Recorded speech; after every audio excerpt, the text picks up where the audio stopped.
আমাদের এক ভাই প্রশ্ন করেছেন, তারাবি পড়িয়ে টাকা নেওয়া কি জায়েজ?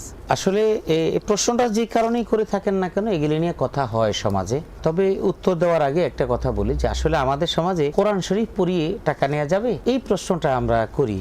গান গাইয়ে টাকা নেওয়া যাবে, এটা আমরা কখনো প্রশ্ন করি না। আমরা তখন বলি তো গানই তো, সমস্যা কি? কিন্তু যিনি কোরআন তেলাওয়াত করাচ্ছেন তিনিও তো গানের শিক্ষকের মতো, তিনিও তো এই একটা শিক্ষা প্রফেশনের মধ্যে আছেন। গানের শিক্ষক যেমন তিনি সময় ব্যয় করেন, কোরআনে কারীমের শিক্ষক তিনিও সময় ব্যয় করেন। গানের শিক্ষকের যেমন সংসার আছে, কোরআনের শিক্ষকেরও ঠিক সেমন সংসার আছে। এইরকম ভাবে একটা একটা করে বলতে গেলে সবই তাই। এই প্রশ্নগুলো শয়তান আমাদের মাথার মধ্যে জায়গা করে দেয়, যে কারণে আমাদের সমাজে কোরআন শিক্ষকের মূল্যটা সবচেয়ে কম, গানের শিক্ষক বা ইংরেজি অঙ্কের শিক্ষকের মূল্যটা অনেক বেশি। তো সেজন্য আসলে এগুলি প্রশ্নটা সমাজে এসে যায়, তারাবির নামাজ পড়িয়ে টাকা নেওয়া যাবে। কারণ হাফেজ সাহেব যিনি আছেন তিনি এখানে কারোর সাথে চুক্তি করেন নাই যে আমি আপনাদেরকে কোরআন শোনাবো, আপনারা আমাকে এত হাজার টাকা দিবেন। এখানে কোনো চুক্তি করেন নাই। দুই নম্বর কথা হলো, উনি এখানে কোরআনে কারীম তেলাওয়াতটা করবেন বা তেলাওয়াতের মাধ্যমে নামাজটা পড়াবেন এই জন্য যে তার কোরআনে কারীমটা যেন ইয়াদ থাকে এবং এটা যেন তার রেওয়াজটা ঠিক থাকে। মুসল্লিরা অন্য হাফেজ দিয়ে কেন নামাজ পড়াচ্ছেন অথবা ইমাম হাফেজ হলে তার মাধ্যমে কেন নামাজ পড়ছেন? কারণ মুসল্লিদের অধিকাংশই অনেকেই কোরআন পড়তে পারে না, আবার অনেকে কোরআনের পরিপূর্ণভাবে খতম বা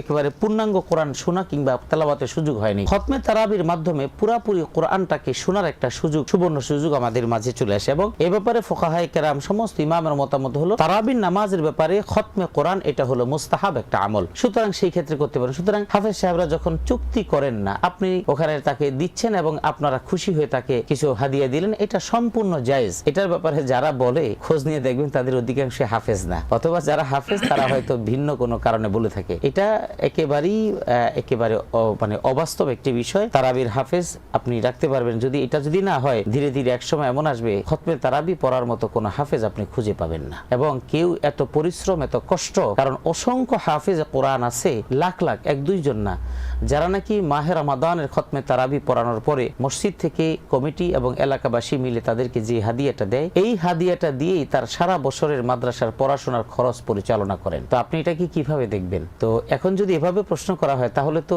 যে সমস্ত মাদ্রাসার বড় বড় মুহতামিম সাহেবরা যে সমস্ত টাকা কালেকশন করেন, অথবা আমরা যে টাকাগুলো মানুষ থেকে নেই, অথবা মানুষ আমাদেরকে যা দেয়, এরকম ভাবে দেখা যাবে অনেক কাজ আছে যেগুলোর সাথে শরীয়তের কোনো সংশ্লিষ্টতা নেই, বরং সেটার মধ্যে বৈধতাও নেই, কিন্তু এটা বৈধ এবং এটা নেওয়া যাবে, এতে কোনো রকমের কোনো সন্দেহ করার অবকাশ নেই। মাশাআল্লাহ। হেভেন টিভি, জান্নাতি আহ্বানী প্রতিক্ষণ।